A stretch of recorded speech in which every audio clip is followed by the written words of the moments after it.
도시의 번잡함에서 벗어나고자 김수연과 박영진 부부는 한적한 시골 마을로 귀촌했다.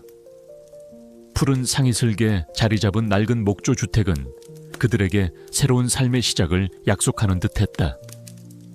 하지만 그 속에는 지난 도시에서의 사업 실패로 인한 씁쓸한 그림자가 여전히 드리워져 있었다.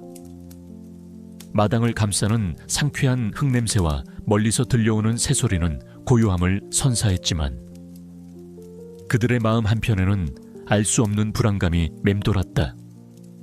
수연은 이따금 창밖의 숲을 바라보며 지난날의 후회를 되새기곤 했다. 집 주변을 탐색하던 수연과 영진의 눈에 낡은 집의 담벼락 아래 웅크리고 앉은 누렁이 한 마리가 들어왔다. 그 개는 털이 듬성듬성하고 여인 모습이었지만 부부를 향한 눈빛에는 묘한 호기심과 함께 애정이 담겨 있었다.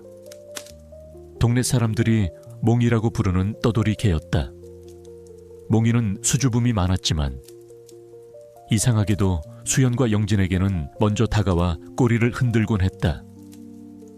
수연은 처음에는 몽이를 외면하려 했지만 몽이가 밤마다 집 앞에서 조용히 그들을 지키는 모습에 마음이 움직였다.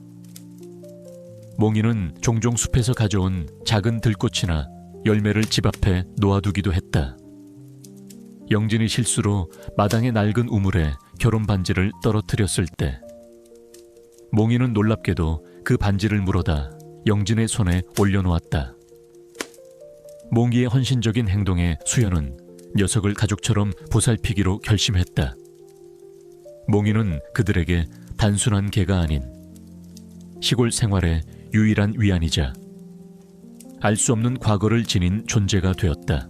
그러나 몽이에게는 한 가지 기이한 습관이 있었다. 녀석은 매일 아침 저녁으로 집 뒤편의 숲과 연결된 작은 수로 주변을 맴돌았다. 그리고는 수로 옆에 있는 오래된 고목을 향해 코를 킁킁거리거나 앞발로 흙을 파헤쳤다. 몽이는 흙먼지에 발톱이 닳아 피가 맺혔지만 녀석은 멈추지 않았다. 마치 그곳에 감춰진 무언가를 찾아내려는 듯 광기 어린 집착을 보였다. 때로는 낡은 금속 조각이나 깨진 돌멩이를 파내기도 했지만 녀석은 그것들을 힐끗 보고는 다시 흙 속에 묻어버렸다. 수연은 몽이가 단순한 습관적으로 땅을 파는 것이라고 생각했다. 그들의 낡은 시골집은 수년 전 주인이 온 가족과 함께 감쪽같이 사라진 뒤 오랫동안 비어 있었다. 마을 사람들은 전 주인이 야반 도주했거나 혹은 산에서 길을 잃고 사라졌을 것이라고 수군거렸다. 몽이가 파헤치던 곳은 전 주인의 집과 가장 가까운 숲의 경계선이었다. 어느 날 오후 몽이는 평소처럼 고목 주변을 파헤치다 말고 갑자기 몸을 떨기 시작했다. 녀석은 온몸의 털을 곤두쓰고 수로를 향해 낮게 으르렁거렸다. 녀석의 눈빛은 공포와 분노로 이글거렸다. 그때 낡은 트럭 한 대가 수로를 따라 숲길 안쪽으로 들어서는 것이 보였다.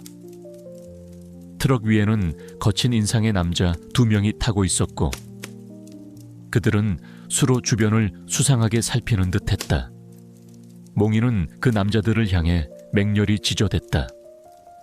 마치 그들이 어떤 위험을 품고 있음을 알리려는 듯했다. 남자들은 몽이의 짖음에 인상을 찌푸리더니 코웃음을 치고는 트럭을 돌려 사라졌다. 수연은 몽이의 행동 뒤에 숨겨진 어떤 진실이 있을지도 모른다는 섬뜩한 예감에 사로잡혔다. 그리고 그 진실은 낡은 시골집에 드리워진 그림자처럼 서서히 그들의 삶을 덮쳐오고 있었다. 시골집의 고요는 몽이의 끈질긴 울음소리에 균열이 가기 시작했다. 밤마다 수로와 고목 주변을 맴돌며 지저대는 몽이는 수연과 영진의 신경을 날카롭게 갉아먹었다. 녀석의 울음소리는 단순한 동물의 소리가 아니었다. 그것은 마치 죽은 자의 홀령이 자신을 부르는 듯 섬뜩한 비명처럼 들렸다. 몽이는 분명히 이 집과 숲에 얽힌 무언가를 감지하고 있었다. 그날 아침 영진은 몽이가 평소와 달리 현관문 앞에서 끈질기게 자신들을 바라보는 것을 발견했다. 몽이는 영진의 손에 들려있던 차 열쇠를 향해 코를 킁킁거렸다. 영진은 출근을 위해 채 오르려 했지만 몽이는 그의 발 앞에 몸을 웅크리고 앉아 차 열쇠를 향해 앞발을 뻗었다. 녀석의 눈빛은 마치 이것을 봐, 이걸 보면 안 돼 라고 말하는 듯 절박했다. 몽이는 이전보다 더 힘을 주어 차 열쇠를 물었고 영진의 바짓가랑이를 물고 늘어졌다. 녀석의 꼬리는 빠르게 흔들리고 있었지만 그 안에 담긴 것은 기쁨이 아닌 어떤 절박함과 공포였다. 영진은 몽이의 행동에 당황했다. 몽이가 차 열쇠를 놓지 않으려 하자 영진은 힘으로 녀석을 떼어내려 했다. 그때 몽기가 영진의 바짓가랑이를 강하게 물어뜯었다. 꽉 날카로운 송곳니가 바지를 찢고 그의 피부에 박혔다. 영진은 고통에 신음하며 몽이에게서 손을 놓았다. 몽이는 찢어진 바짓가랑이에서 떨어져 나온 작은 금속 조각 하나를 입에 물고 숲을 향해 달아났다. 낡고 녹슨 금속 조각은 마치 어떤 기계 장치의 일부처럼 보였다. 녀석의 발톱에 묻어있던 희미한 흙먼지가 금속 조각에도 묻어 있었다. 수현은 몽이의 행동에 경악했다. 몽이가 자신들을 공격하다니 그녀는 몽이가 광견병에 걸린 것은 아닐까 하는 불안감에 사로잡혔다. 그러나 몽이가 숲으로 달아나는 뒷모습을 보며 녀석의 눈빛에서 읽었던 알 수 없는 간절함을 떠올렸다. 몽이는 자신에게 무언가를 알려주려 하는 것이 분명했다. 그날 밤 수연은 잠 못 이루고 몽이가 남긴 단서들을 곱씹었다. 영진의 바지에서 떨어진 금속 조각과 몽이가 달아난 숲의 방향. 수연은 이 모든 것이 단순히 몽이의 이상 행동이 아님을 직감했다. 그녀는 남편 영진의 오랜 친구이자 과거 산림청에서 근무했던 박정우 과장을 떠올렸다. 박 과장은 은퇴 후 홀로 산에 살고 있었지만 과거 산림청에서 근무하며 산림 범죄를 추적했던 유능한 인물이었다. 그는 수현에게 있어 유일한 조력자가 될 수 있을 터였다. 수현은 박 과장에게 연락해 자신의 의심과 몽이가 보여준 단서들에 대해 설명했다. 박 과장은 수현의 이야기를 듣고 처음에는 황당해했지만 몽이의 기이한 행동과 금속 조각에 대한 묘사에 점차 흥미를 느꼈다. 그는 직접 수현의 집으로 찾아와 몽이가 달아난 숲의 방향을 살폈다. 하지만 그들의 움직임은 곧 어두운 그림자에게 감지되었다. 며칠 전부터 마을 주변에 나타났던 건설사 대표 최민수 사장은 이 시골집 주변의 토지를 매입하여 대규모 리조트를 개발하려 했던 인물이었다. 최 사장은 평소에도 몽이가 지저대는 수로와 고목 주변을 수상하게 살피는 모습을 보였다.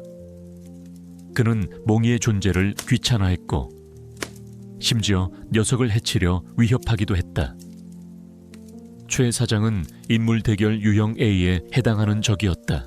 최 사장은 수연에게 찾아와 노골적으로 경고했다. 김수연 씨, 이 시골집은 곧 제 소유가 될 겁니다. 괜히 쓸데없는 호기심을 부리다가 당신과 당신의 소중한 사람들이 다치는 일은 없어야죠. 특히 그 멍청한 개도 그의 목소리는 차분했지만 그 안에는 노골적인 협박이 담겨 있었다. 몽이는 초에 사장을 보자마자 낮게 으르렁거렸다. 녀석의 털이 곤두섰고 눈빛에는 강렬한 적대감이 담겨 있었다. 초의 사장은 몽이의 반응에 살짝 인상을 찌푸렸다. 개 주제에 감히 그는 비웃듯이 말하고는 유유히 사라졌다. 초의 사장이 떠난 후 수연은 몽이를 꼭 끌어안았다. 몽기의 행동, 차 열쇠에서 떨어진 금속 조각, 그리고 최 사장의 위협, 이 모든 것이 거대한 퍼즐처럼 맞춰지기 시작했다. 전 주인의 실종은 단순한 야반도주나 사고가 아니었다. 최 사장이 이 모든 일의 배후에 있음을 수연은 직감했다. 몽이는 자신을 향한 적이 누구인지 정확히 알고 있었다. 수연은 이제 자신의 목숨과 몽이의 안전, 그리고 시골집의 마지막 비밀을 지키기 위해 어둠 속에 숨겨진 진실과의 싸움을 시작해야만 했다. 숲의 심연 속에 모든 답이 숨겨져 있을 터였다. 시골집의 고요는 몽이의 끈질긴 울음소리에 균열이 가기 시작했다. 영진의 바짓가랑이에서 발견된 금속 조각과 몽기의 맹렬한 반응은 더 이상 단순한 우연이 아니었다. 몽기가 차 열쇠를 물고 숲으로 달아난 행동 뒤에 숨겨진 진실이 어렴풋이 모습을 드러내기 시작했다. 수현은 몽이의 눈빛에서 느껴지는 간절함을 더 이상 외면할 수 없었다. 그날 밤 수현은 몽이가 달아난 숲의 방향을 다시 살폈다. 몽이는 수로 주변의 고목 아래 녀석의 발톱 자국이 선명하게 남아있는 곳을 향해 코를 킁킁거렸다. 녀석은 이전보다 더 힘을 주어 흙을 파헤쳤다. 쓱 낡은 흙에서는 희미한 흙먼지가 쏟아져 내렸다. 희미한 자국이 남았다. 그 자국은 마치 어떤 그림의 일부처럼 혹은 글자의 조각처럼 불규칙하게 이어져 있었다. 수연은 직감했다. 몽이는 단순히 화가 나거나 슬퍼서 그런 행동을 한 것이 아니었다. 녀석은 녀석의 죽음에 대한 암호를 자신에게 알려주려 하는 것이다. 수현은 몽이가 긁어놓은 흔적들을 자세히 살펴보았다. 몽이는 수현이 흙바닥 흔적에 집중하는 것을 확인하자 녀석의 코로 수현이 가지고 있던 낡은 차 열쇠를 툭툭 건드렸다. 차 열쇠에는 희미하게 스크래치가 나 있었는데 그 스크래치 위로 알 수 없는 기호들이 새겨져 있었다. 수현은 몽기가 가리킨 기호들을 종이에 옮겨 적었다. 그것은 복잡한 도안의 일부처럼 보였지만 동시에 어떤 비밀 통로의 접근 코드와 일치할 것 같은 느낌을 주었다.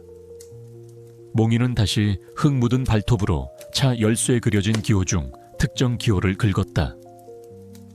녀석의 행동은 마치 그 기호가 어떤 의미를 지니고 있음을 암시하는 듯했다. 수현과 영진은 몽이가 지시하는 대로 기호들을 조합하여 낡은 차 열쇠에 숨겨진 비밀 지도를 해독했다. 드르륵 낡은 차 열쇠 속에 숨겨진 지도가 마침내 모습을 드러냈다. 그 안에는 어둡고 좁은 산속의 비밀 통로로 향하는 길이 상세히 그려져 있었다. 그리고 가장 충격적인 것은 그 통로 입구 근처에 희미하게 전 주인의 이니셜이 새겨져 있었다는 것이었다.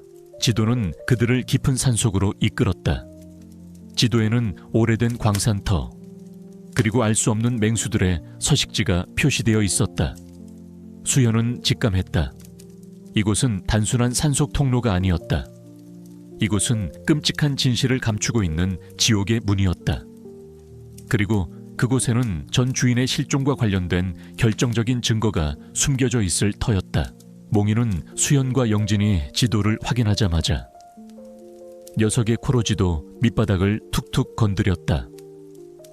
그곳에는 낡은 종이 쪽지 하나가 꼼꼼하게 쌓여 있었다. 종이 쪽지에는 전 주인의 필체로 빼곡하게 글이 적혀 있었다. 그것은 충격적인 고백록이었다. 여보, 미안해요. 최민수 사장은 단순한 건설사 대표가 아니었어요. 그는 산속에서 불법적으로 희귀 광물을 채굴하고 숲을 훼손하고 있었어요. 그는 우리의 집을 탐내고 저의 연구를 악용하여 자신의 범죄를 은폐하려 했어요. 내가 이 사실을 알게 되자 그는 나를 죽이려 했어요. 우리의 실종은 단순한 사고가 아니에요. 최민수 사장이 우리를 살해하기 위해 꾸민 계획이었어요. 몽이가 모든 것을 지켜보고 있었어요. 몽이는 내가 숨긴 마지막 증거를 알고 있어요. 만약 당신이 이 글을 읽는다면 모든 것을 폭로해 주세요. 우리의 죽음은 헛되지 않을 거예요. 몽이가 진실을 알고 있어요. 종이 쪽지는 전 주인의 필체로 쓰여 있었다. 수연은 경악했다. 전 주인의 실종은 단순한 야반도주나 사고가 아니었다. 최민수 사장이 자신의 불법적인 사업을 위해 전 주인을 살해한 것이 분명했다. 그리고 몽이는 그 모든 것을 목격하고 전 주인의 마지막 유언을 지키기 위해 필사적으로 노력했던 것이다. 몽이가 차 열쇠를 물고 숲으로 달아났던 것은 그들을 최민수 사장의 위험에서 구하기 위함이었던 것이다. 수현은 몽이를 꼭 끌어안았다. 녀석의 몸이 떨리고 있었다. 수현의 눈에서는 뜨거운 눈물이 흘러내렸다. 그녀는 전 주인의 억울한 죽음과 몽이의 헌신에 대한 미안함, 그리고 이제 자신이 짊어져야 할 거대한 진실 앞에서 혼란스러웠다. 그때 집 밖에서 희미한 인기척이 느껴졌다. 낡은 트럭 한 대가 그들 집 앞에 조용히 다가왔다. 차 안에는 2명의 건장한 남자들이 서 있었다. 그들은 최민수 사장의 부하들이었다. 최민수 사장은 수연과 영진이 전 주인의 비밀을 파헤치기 시작했음을 눈치챈 듯했다. 그는 자신의 부하들에게 수연과 영진을 감시하고 어떤 수상한 움직임이라도 포착되면 즉시 보고하라고 지시했다. 최민수 사장의 그림자가 그들을 뒤덮는 듯했다. 김수연 부부의 낡은 시골집은 이제 최민수 사장의 그림자 아래 놓여 밤낮으로 위협받고 있었다. 영진의 바짓가랑이에서 발견된 금속 조각과 몽이의 맹렬한 반응은 전 주인의 실종이 단순한 사고가 아니라는 끔찍한 진실을 가리키고 있었다. 몽이는 상처 입은 몸을 이끌고도 쉬지 않고 수연과 영진을 재촉했다. 녀석의 눈빛은 마치 빨리 더 깊이 파헤쳐야 해 라고 말하는 듯 절박했다. 수연과 영진은 몽이가 가져다 준 금속 조각들과 전 주인의 고백록을 분석했다. 고백록에는 전 주인의 지질학적 연구 기록과 함께 알 수 없는 광산 지도와 기호들이 빼곡하게 적혀 있었다. 영진은 전 주인의 노트와 몽이의 행동에서 최 사장의 음모를 구체적으로 파헤치기 시작했다. 수연 씨, 이 노트에 따르면 최민수 사장은 산림개발 프로젝트라는 명목으로 불법적인 활동을 하고 있었어요. 희귀 광물을 불법적으로 채굴하고 숲을 훼손하고 마을 주민들을 속여 땅을 빼앗으려 했던 거죠. 영진의 목소리가 떨렸다. 그는 초에 사장의 탐욕과 잔혹함에 경악했다. 몽이는 그들 옆에 조용히 웅크리고 앉아 노트를 응시했다. 녀석은 노트에 그려진 광산 지도 그림의 특정 지점을 코로 툭툭 건드렸다. 그곳은 바로 전 주인이 실종된 집 뒤편의 고목 근처 깊숙한 곳. 지도에도 희미하게 표시된 비밀 광산 입구였다. 몽이는 녀석의 발톱으로 지도 속 광산 입구 지점을 긁으며 어떤 결정적인 증거가 숨겨져 있음을 암시하는 듯했다. 녀석의 눈빛은 마치 그곳에 모든 진실이 있어 라고 말하는 듯 강렬했다. 수현은 몽이의 지능적인 행동에 다시 한번 놀라움을 금치 못했다. 몽이는 단순히 전 주인의 반려견이 아니었다. 녀석은 전 주인의 실종의 진정한 이유를 알고 있었고 최 사장이 숨긴 모든 범죄의 증거를 보여주려 했던 것이다. 몽이의 눈빛은 우리가 볼 수 없는 산의 깊은 곳, 즉 최 사장이 숨긴 진실의 심연을 보고 있었던 것이다. 그때였다. 창문 밖에서 희미한 인기척이 들려왔다. 최 사장의 부하들이었다. 그들은 수연의 집을 24시간 감시하며 수연과 영진이 전 주인의 비밀을 파헤치기 시작했음을 눈치챈 듯했다. 낡은 검은색 트럭 한 대가 그들의 집 앞에 조용히 다가왔다.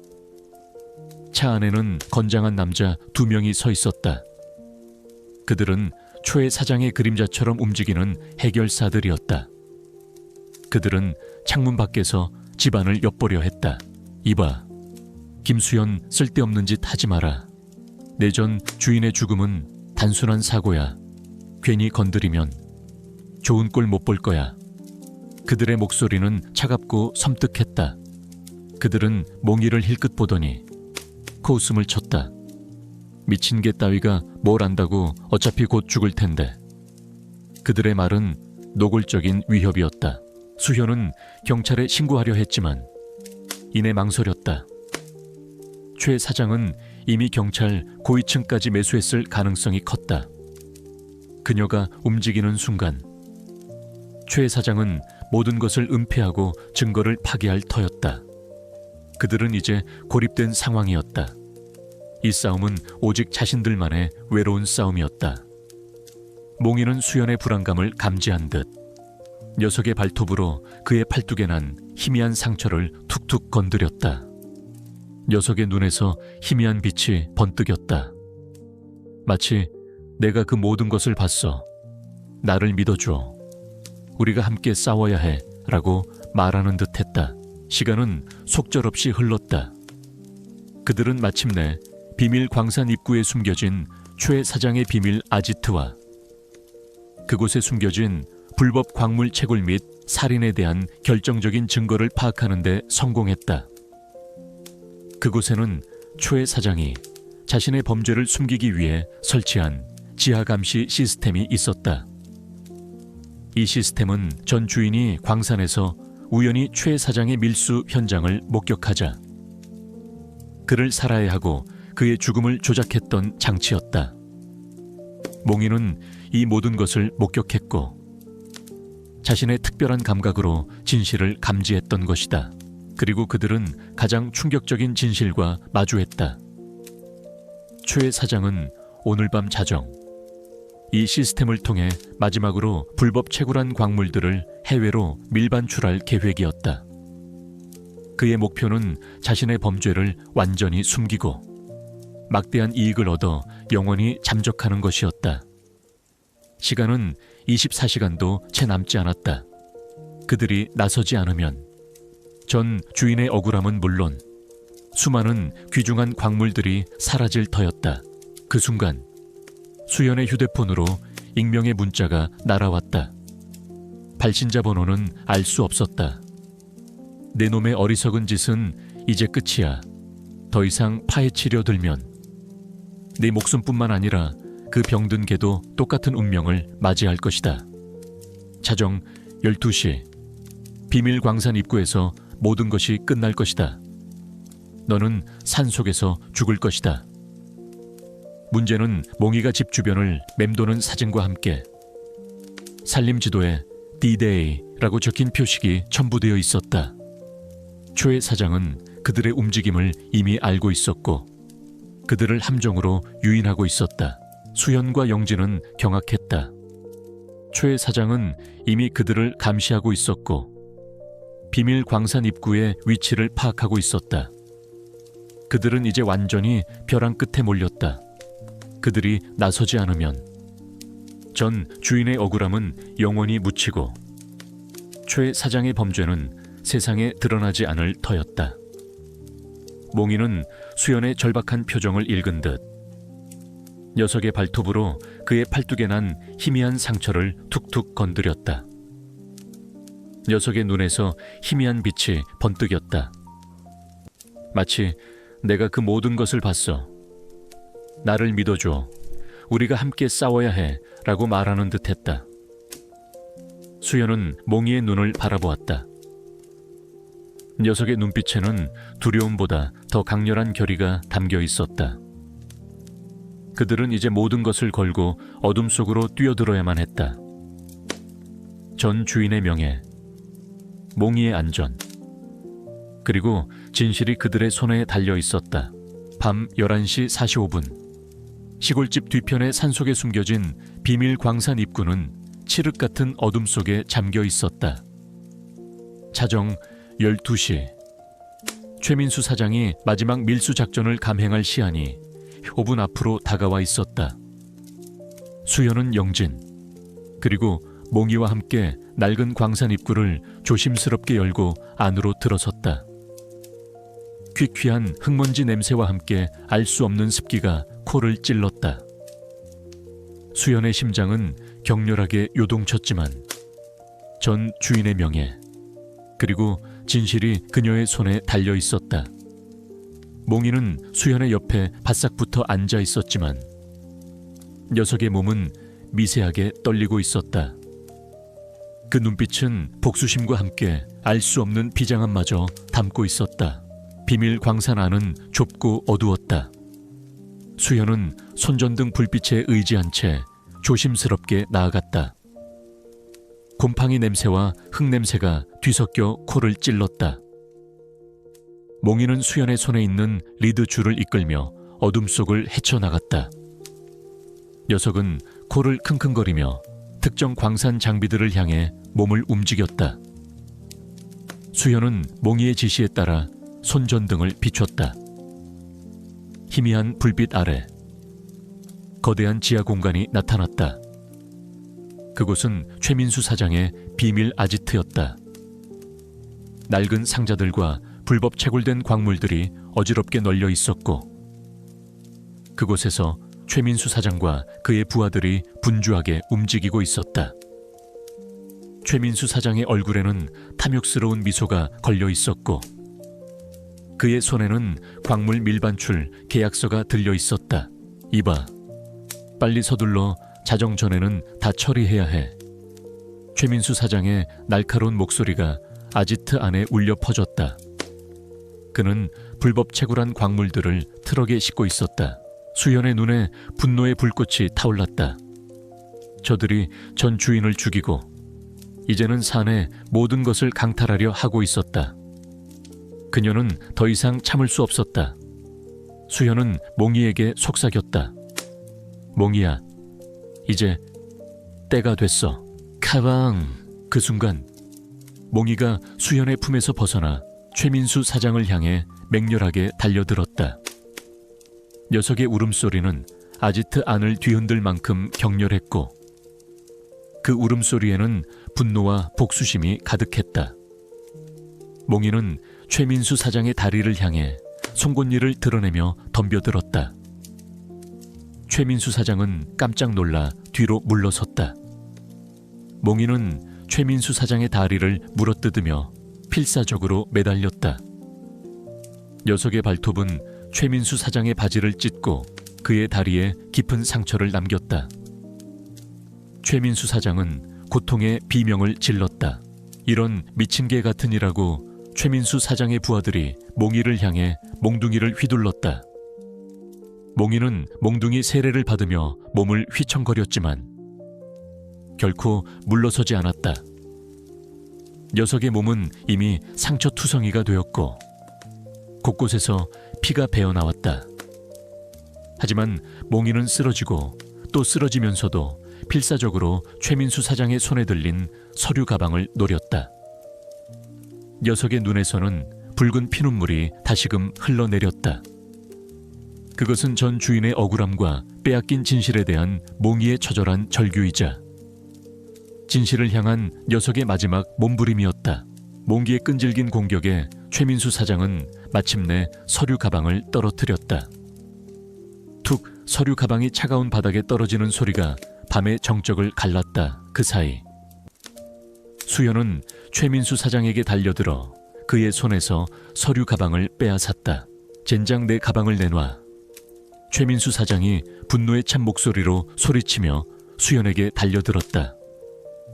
그의 손에는 칼날이 번뜩였다. 위잉. 바로 그 순간 아지트 밖에서 요란한 경찰차 사이렌 소리가 울려 퍼졌다. 수현이 미리 경찰에 연락을 취해둔 것이다. 늦은 밤 고요한 산속에서 들려오는 사이렌 소리는 마치 천둥 소리처럼 울려 퍼졌고 최민수 사장과 그의 부하들의 얼굴은 공포로 질렸다. 경찰 특공대가 통로 입구를 부수고 안으로 들이닥쳤다. 최민수 사장과 그의 부하들은 당황하여 도망치려 했지만 이미 경찰에 의해 포위된 상황이었다. 최민수 사장은 아지트 바닥에 떨어져 있는 서류 가방을 보며 얼굴이 하얗게 질렸다. 그는 필사적으로 발뺌하려 했지만 이미 모든 것이 끝난 뒤였다. 경찰은 최민수 사장과 그의 부하들을 즉시 체포했다. 최민수 사장은 마지막까지 이 개가 모든 것을 망쳤어 라며 몽이를 향해 증오심 어린 눈빛을 보냈다. 몽이는 수연의 품에 안겨 녀석의 몸은 미세하게 떨리고 있었지만 그 눈빛은 이제 승리와 함께 깊은 평온함으로 가득했다. 녀석의 붉은 피눈물은 더 이상 흐르지 않았다. 대신 녀석의 눈가에는 투명한 눈물이 고였다. 그것은 슬픔이 아닌 전 주인의 억울함이 마침내 밝혀졌음에 대한 안도와 기쁨의 눈물이었다. 수연은 몽이의 털을 쓰다듬었다. 녀석의 발톱에 묻어있던 것은 더 이상 피나 흙먼지가 아니었다. 그것은 진실을 찾아낸 피 맺힌 증거이자 수연과 몽이의 끈끈한 유대감을 증명하는 영광스러운 표식이었다. 지하의 어둠이 걷히고 새로운 빛이 들이우는 순간이었다. 산림청과 경찰 특공대가 최민수 사장 일당을 연행해 간 후 김수연 부부의 시골집 지하 아지트는 새벽에 차가운 공기 속에 덩그러니 남겨졌다. 격렬했던 싸움의 흔적들, 어지럽혀진 광물들과 장비들, 그리고 희미하게 남은 핏자국이 모든 것이 현실이었음을 증명하고 있었다. 수연은 몽이를 품에 안은 채 주저앉았고 영진은 긴장이 풀린 듯 깊은 숨을 몰아쉬었다. 몽이는 수연의 품에 안겨 녀석의 몸은 피투성이가 되었지만 그 눈빛은 승리와 함께 깊은 안도감을 담고 있었다. 경찰 조사는 급물살을 탔다. 몽이가 찾아낸 고백록, 지하 아지트에서 발견된 불법 채굴 장비, 그리고 최민수 사장의 서류 가방에서 발견된 횡령 및 살인 증거들은 결정적이었다. 고백록에는 최민수 사장이 전 주인을 살해하고 희귀 광물을 불법적으로 채굴하며 숲을 훼손했던 모든 대화 내용이 고스란히 담겨 있었다. 최민수 사장은 전 주인의 실종을 단순한 사고로 위장했던 것이다. 그는 살인, 불법 광물 채굴, 산림 훼손, 증거인멸 등 중대한 혐의로 기소되어 법의 심판대 위에 섰다. 전 주인의 억울함이 만천에 드러났고 사회는 이 사건의 충격적인 진실 앞에 경악했다.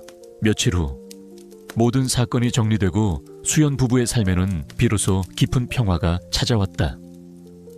전 주인의 억울함이 풀리고 진범이 처벌받는 과정을 지켜보며 수연과 영진의 마음속 깊이 응어리졌던 슬픔과 분노는 조금씩 치유되기 시작했다.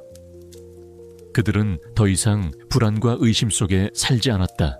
수현은 전 주인의 명예를 회복하고 최민수 사장 일당에게서 환수된 불법 수익금과 보상금을 활용하여 몽이의 숲 재단을 설립했다. 이 재단은 몽이의 사례를 본보기 삼아 동물들이 산림보호나 범죄 수사에 기여할 수 있도록 돕는 산림동물 증인 지원 프로그램을 운영하는 데 주력했다. 또한 부당하게 재산을 잃거나 고통받는 이들을 위한 법률 및 심리 상담을 제공했다. 재단은 언론과 시민들의 큰 지지를 받으며 빠르게 성장해 나갔고 수연은 재단의 운영에 직접 참여하며 자신의 경험과 전 주인의 희생을 바탕으로 많은 이들에게 희망을 주었다. 박정우 과장 또한 이 사건을 통해 탁월한 수사 능력과 뛰어난 통찰력을 인정받아 특진했다. 그는 산림청의 유능한 인물로 성장했으며 수연과 함께 재단의 자문위원으로 활동했다. 그는 몽이의 숲 재단의 중요한 기둥이 되어 산림 생태계 보존과 윤리적인 산림 연구를 이끌었다. 그의 사무실 벽에는 몽이가 가져온 고백록 사본과 녀석의 긁힌 자국이 나란히 놓여 있었다. 몽이는 최고의 수의사에게 치료를 받고 건강을 완전히 회복했다. 녀석의 몸에 난 상처와 최민수 사장에게 물린 다리의 상처는 이제 전 주인의 억울함을 밝혀낸 영광스러운 증표가 되었다. 몽이는 더 이상 붉은 피눈물을 흘리지 않았다. 녀석의 눈빛은 이전의 절박함이나 광기 대신 깊은 평온함과 사랑으로 가득했다. 밤이 되면 녀석은 수연의 침대 발치에 조용히 웅크리고 잠들었고, 수연은 몽이의 규칙적인 숨소리를 들으며 비로소 편안한 잠에 들 수 있었다.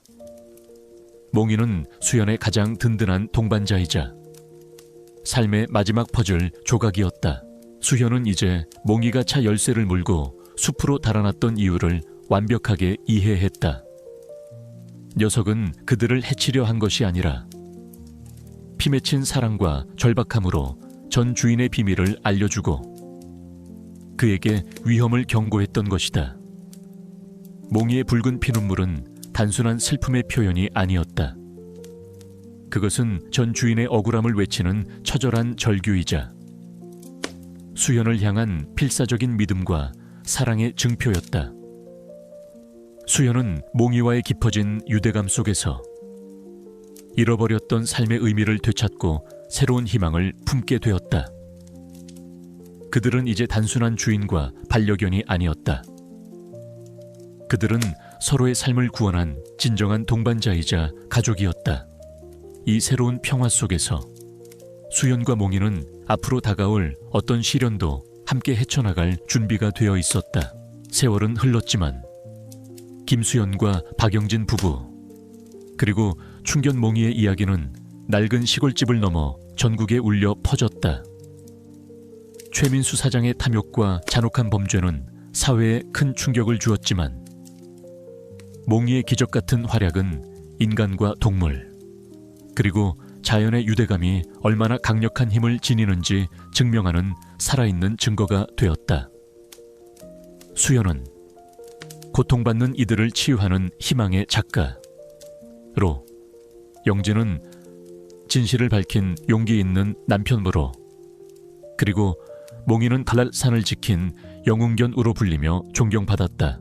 김수연은 몽이의 숲 재단을 통해 활발한 사회활동을 이어갔다. 재단은 최민수 사장의 범죄로 인해 훼손된 산림을 복원하고 희귀 광물 채굴로 인해 피해를 입은 지역 주민들을 돕는 데 주력했다. 또한 몽이의 사례를 본보기 삼아 동물들이 산림보호나 범죄 수사에 기여할 수 있도록 돕는 산림동물 증인 지원 프로그램을 운영하는 데 중점을 두었다. 이 프로그램은 수많은 산림범죄 사건의 해결에 결정적인 단서를 제공하며 산의 어두운 그림자를 걷어내는 데 크게 기여했다.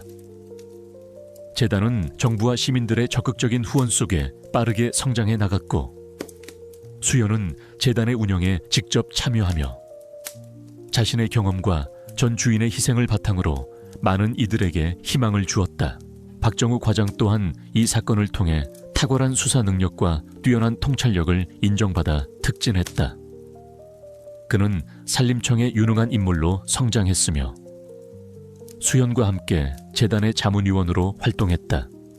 그는 몽이의 숲 재단의 중요한 기둥이 되어 산림 생태계 보존과 윤리적인 산림 연구를 이끌었다. 그의 사무실 벽에는 몽이가 가져온 고백록 사본과 녀석의 긁힌 자국이 나란히 놓여 있었다. 몽이는 수연 부부의 곁에서 평화롭고 행복한 노년을 보냈다. 녀석은 재단의 상징이자 살아있는 희망의 증표가 되었다. 몽이는 시골집과 재단 방문객들의 사랑을 한 몸에 받으며 마치 자신만의 임무를 완수하고 편안하게 쉬는 듯 보였다. 수연은 매일 아침 몽이의 털을 쓰다듬으며 속삭였다. 몽이야, 네 덕분에 우리 가족이 진정한 평화를 찾았어. 네가 없었다면 우리는 평생 진실을 알지 못했을 거야. 정말 고맙다. 몽이는 수연의 손에 얼굴을 비비며 작게 그르릉거렸다. 녀석의 눈빛은 이전의 절박함이나 광기 대신 깊은 평온함과 만족감으로 가득했다. 매년 가을, 재단은 수연 부부의 시골집 마당에서 몽이의 숲 축제를 개최했다. 이 축제는 몽이의 용기와 헌신을 기리고 산림보호의 중요성을 알리며 자연과의 공존을 강조하는 뜻깊은 행사였다. 축제 날이면 전국 각지에서 수많은 사람들이 시골집을 찾아와 수연 부부와 몽이의 이야기를 듣고 희망을 나누었다. 수연은 축제에서 직접 연설하며 자신의 파란만장했던 삶과 몽이가 가져다준 기적에 대해 이야기했다.